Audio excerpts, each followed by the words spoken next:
Welcome everyone to today's Coffee with a Codex. My name is Dot Porter. I am a curator in the Special Collections Department, the Kislak Center for Special Collections, Rare Books and Manuscripts at the University of Pennsylvania in Philadelphia. I split my time with the Schoenberg Institute for Manuscript Studies, which is a research and development institute that focuses on manuscript studies pretty broadly defined. Which is great for me because it means that I can do things like look at the manuscripts that appear in the Star Wars movies and talk about them and say that's part of my job, which is pretty great. So I love Star Wars. I've been a fan for ever since I was a little kid.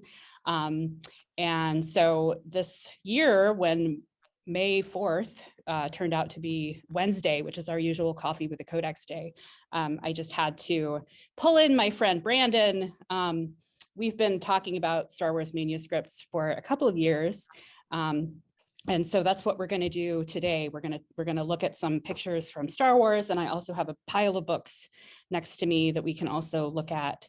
So that's enough about me. I'm going to turn it over to Brandon, who will tell you a little bit more about himself. And I think you can start talking about the project. And as you talk, I can pull out things. I have both books, and I also have screenshots from Rebels. So on to Brandon. All right, I'm Brandon Hawk. I also love Star Wars. I teach at Rhode Island College, where I'm associate professor. I teach a range of things, largely in medieval literature. I also work on biblical apocrypha, and I teach with manuscripts as much as I can. But I was really glad to start these conversations with Dot a couple of years ago because it's pulled me even further into manuscripts and Star Wars. A lot of this started because when we both went and saw The Last Jedi, we freaked out because there were these books that appear partway through that film. And it's the first time that we've ever seen books, physical codices, in the Star Wars galaxy, in any of the media that we had consumed, at least any of the canonical stuff. And so we started talking about this, and we got our hands on the art book, which Dot is showing here. And we started being able to see what these codices are like beyond just what we see in the movies. And we were able to see that these are bound objects. They work very much like codices as we know them. Some of them have some pretty funky bindings, which we talked about when we did our previous video series. But we both started writing about this, and we connected on social media to do more on this. And then Dot invited me down to look at some manuscripts that are in the Schoenberg Institute, and to look at manuscripts that are both similar to and potentially the types of books that were inspirations for these Jedi codices. And what we found, as we poked through different manuscripts and looked at the different media that we saw from Star Wars, was a lot of astrological content. So we started seeing in the art of Star Wars, for example, these pages that were mocked up by some of the art folks who worked on Star Wars. And these are things that we don't really get to see in the actual movie, but that became pretty central to the way that we started talking about the Jedi manuscripts.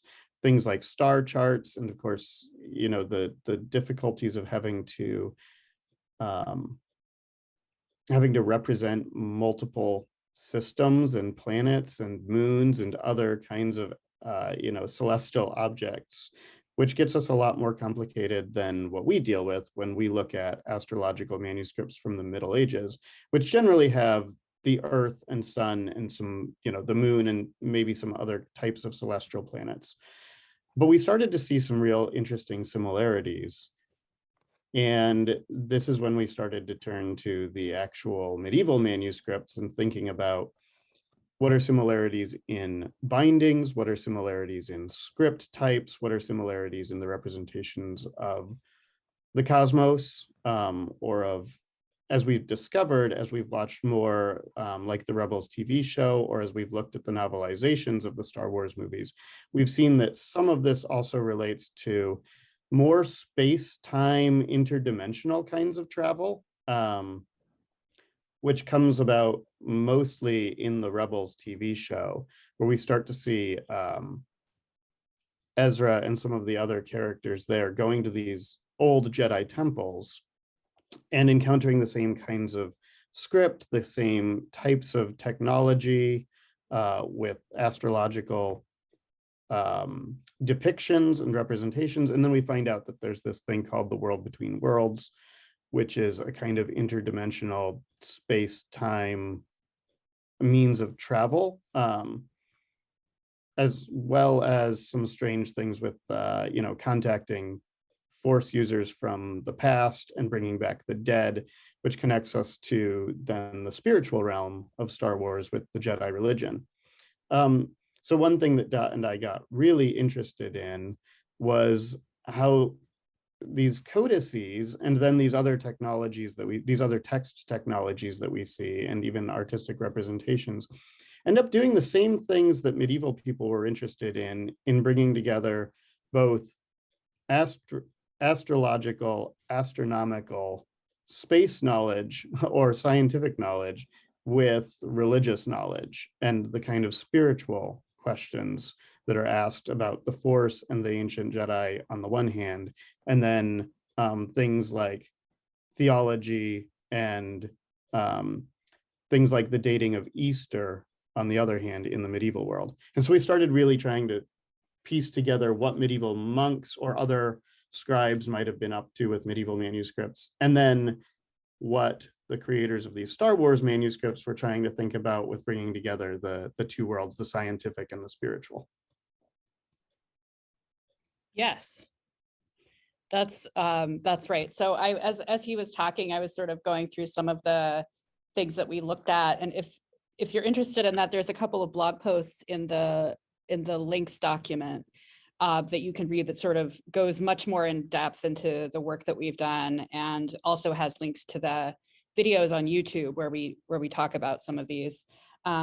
So as you've been talking, there's been some activity in the chat and people talking about the script. So we can start by looking at the script. I can't remember if this is Aurebesh or if it's like an earlier version. I know that we talked about that. I think maybe it's sort of an earlier version of Aurebesh, so it's not exactly like what you see in the hollow, the sort of holotech in the movies. But Joe says it almost looks like Giaz, which is interesting because one of the manuscripts that we in fact looked at as part of our project is this manuscript, which is LJS 102. And this is not a medieval, this is actually a sort of early, like late 19th or early 20th century manuscript from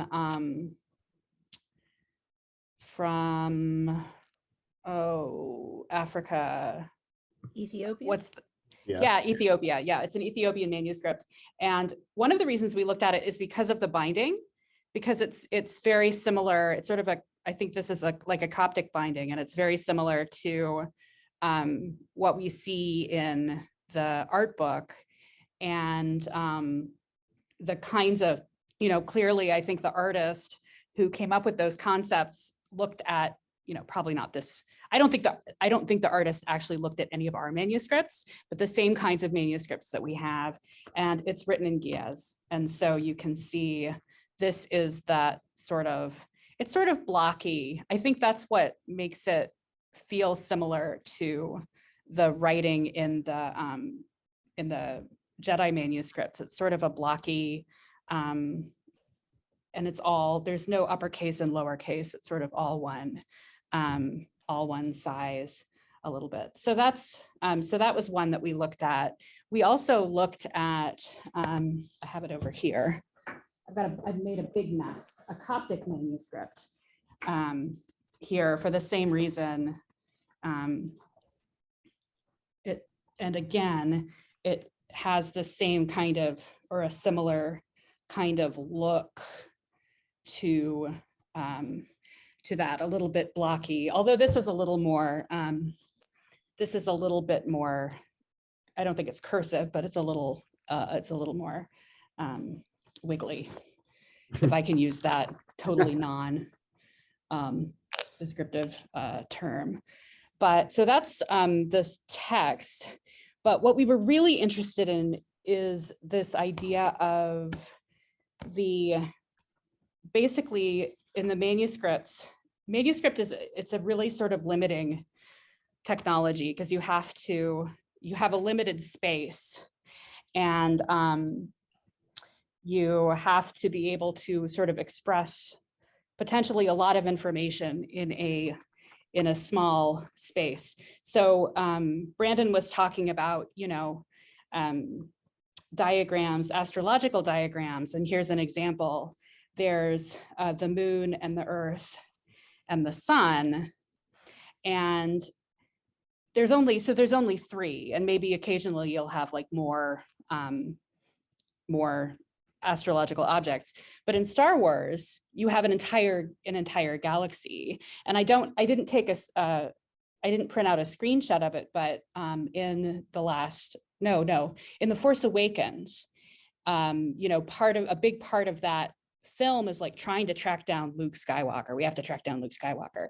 And so there's several scenes where there's a map that's displayed, and it's not like a little map on a page. It's like a huge 3-dimensional map that the droid sort of, and you can sort of walk through it, like Han Solo kind of walks through it.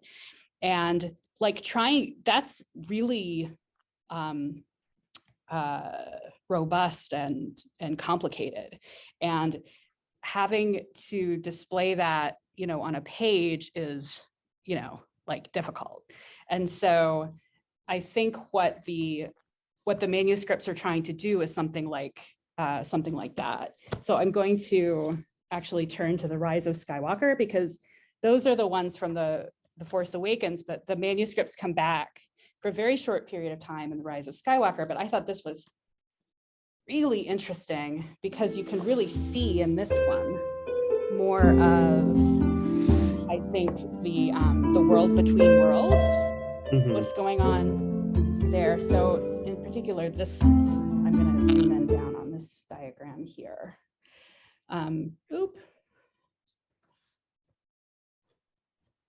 Because I don't know actually that this is the world between worlds. I'm just guessing.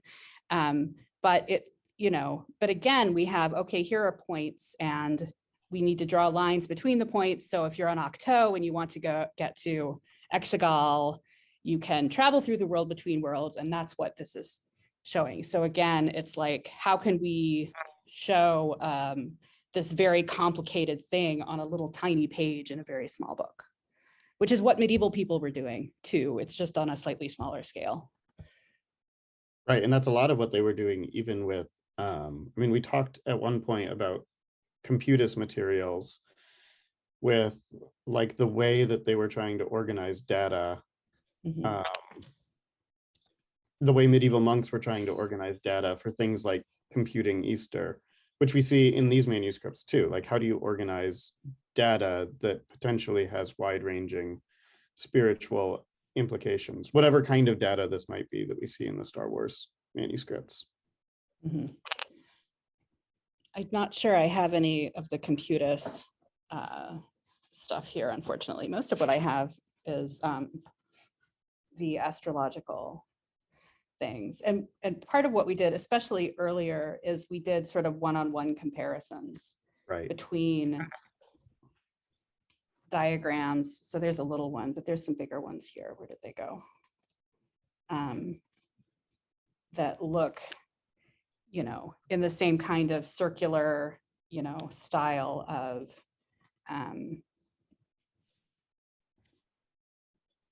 here we have this kind of thing, and it's very similar.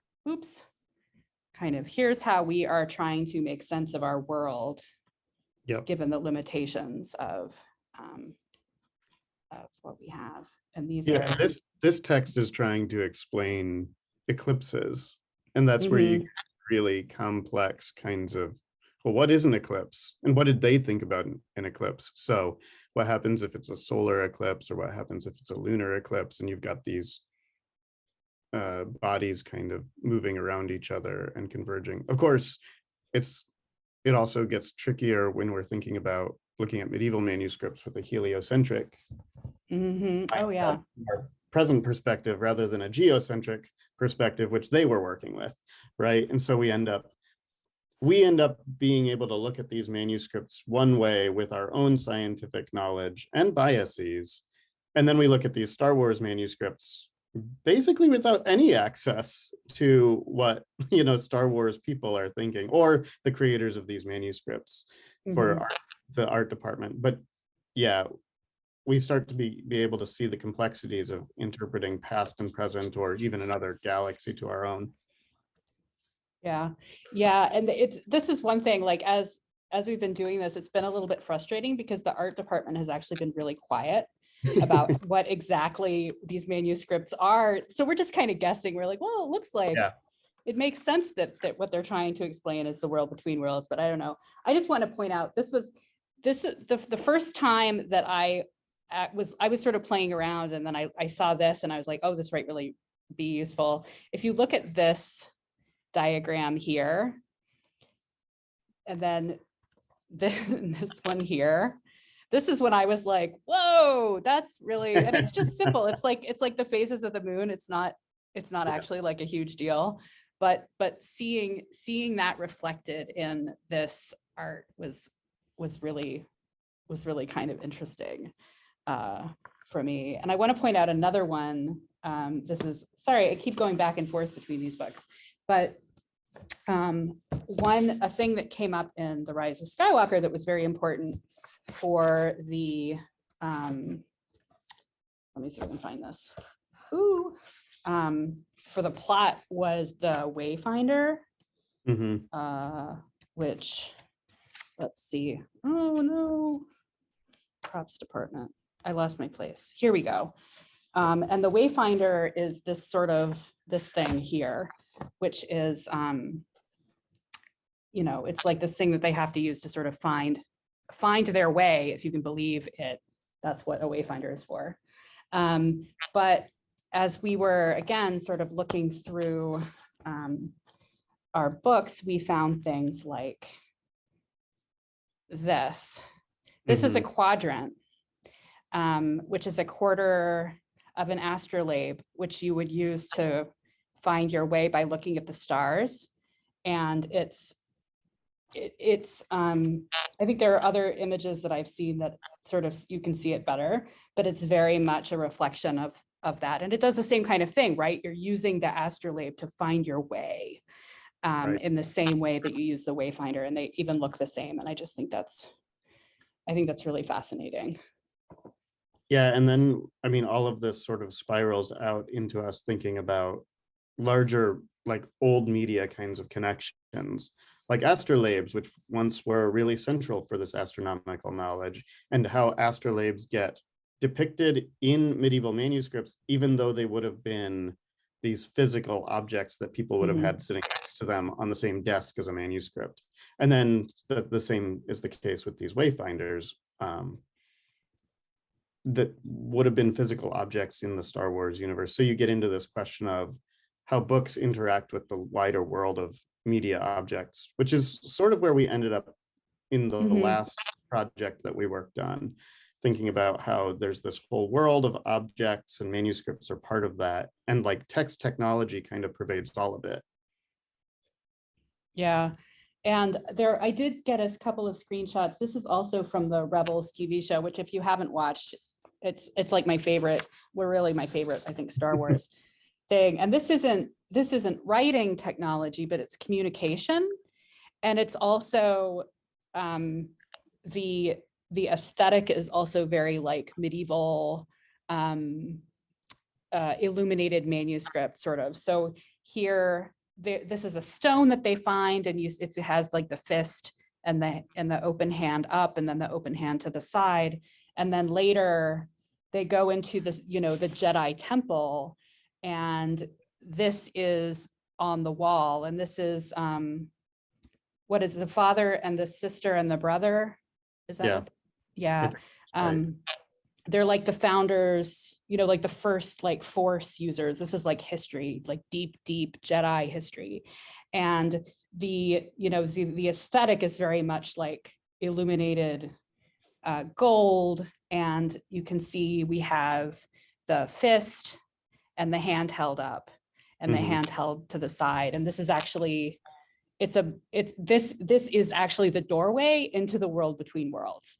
Right. So now we're getting back again to not only like, gosh, it looks kind of medieval manuscripty, but also like world between worlds. And again, this sort of connection between science and magic and history and religion that we see over and over again. Yeah, and we get the art. I mean, we get the artistic iconographic elements too, which many of us are familiar with, right? These aren't quite halos in the background, but they look an awful lot like halos. And because these three are supposed to be venerated as these holy figures in the Jedi religion, of course, there are all sorts of connections to the, to really obvious art iconic elements that we see all over the place in illuminated manuscripts and icons, and again, other objects beyond codices, but certainly in basically any illuminated codice. So I've been sort of keeping my eye on the chat, and I have to kind of giggle because Gabriel Lopez says Rebels is fantastic, which yes, it is. Funny that these codices were never digitized in the Star Wars universe that we know of. And I think that, like, it never occurred to me, but yeah, like Luke, right? So the way that the manuscripts got to Octo is that like Luke and I think Lor Santeca, who got chopped up at the start of The Force Awakens, they like traveled around the universe or the galaxy and like gathered these together. And yeah, I mean, I think that's not on Holo, but there's also supposed to be like this great archive, also the Great Jedi Archive. So I don't know. Yeah, and there's like this glimpse of all of these things that we don't quite have access to. And Rebels fills this in with the Jedi temples, but you sort of wonder, like, was there this great Jedi library? And in fact, we do get to see one of the Jedi libraries, right? At one point, I don't remember which part of Star Wars it is, but I saw a tweet earlier from Trinity College Dublin Library saying, hey, look at these two. And it's very clear that the creators of the library, the Star Wars library, modeled it directly on the Trinity College Library because it looks just like it. Is it I wonder if it's from the prequels, because the prequels had a lot of stuff, but I also don't think that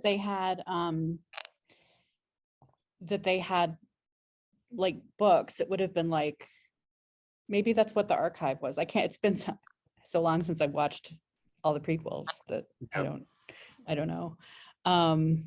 So just another quick glance at another book that we thought was sort of interesting, a reflection. Let me see if I can find it. Because these are they're sort of blue and circular, and this is sort of the extent of it, but like this is a 15th century German manuscript it's actually interesting, I think, in a way that parallels the Jedi manuscripts a little bit, because it's medical, astrological, and astronomical. And this is not an unusual thing, because in the medieval mind, these three things were very closely connected. So if you went to the doctor would look at your pee and would also take your star chart and look at your zodiac and to help like determine maybe what was wrong with you.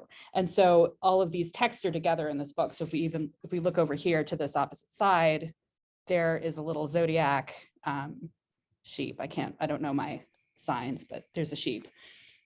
But then over here, we have these astronomical diagrams, and they happen to be sort of drawn around these blue circles, which are really striking in that. And I'm afraid I don't know exactly what these are doing, But again, it's another kind of data, arrangement of information. Like how do we put this information that we have in a way that we can read it and understand it and use it given the small amount of space that we have.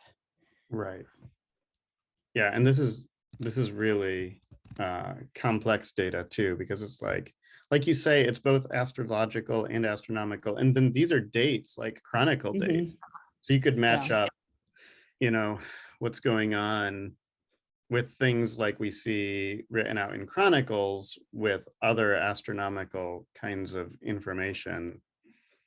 And then you get into really complex kinds of intertextual relationships too.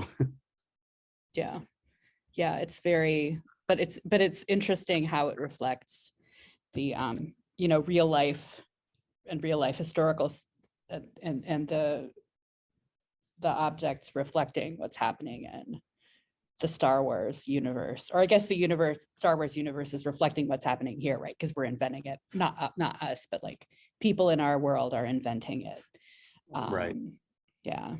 So there's been more happening in the chat. There was a link to the tweet about the Jedi Library and another couple of other things if you want to check that out. Yeah, and I just wanted to point out, somebody said, was pointing out Western and Eastern medicine being closest in some of these depictions. And that's something that I think we've absolutely seen as we've dug into this subject, is that one thing that's really cool about these Jedi codices is that the creators of them seem to be really aware of the global nature of medieval manuscripts.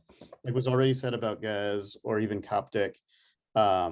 We've seen things that seem to come out of, or at least elements of the Jedi codices that seem to come out of African with Coptic and Gez, and Middle Eastern manuscripts with some Arabic things, and then certainly the transfer of knowledge from the Middle East into Western Europe during the High and Late Middle Ages, which influences all of this astronomical knowledge. So what's cool about the Jedi codices is that they seem to reflect this. They're not Eurocentric in the influences that we've seen. We've seen some really cool influences beyond just Western European Latin manuscripts. Yes. Let's see. Are there any other questions or thoughts? Because we're right at 12:30, so I can't believe that went so fast. Wow. Because we could talk about this for a lot longer. And we have, if you look at if you missed it, the link,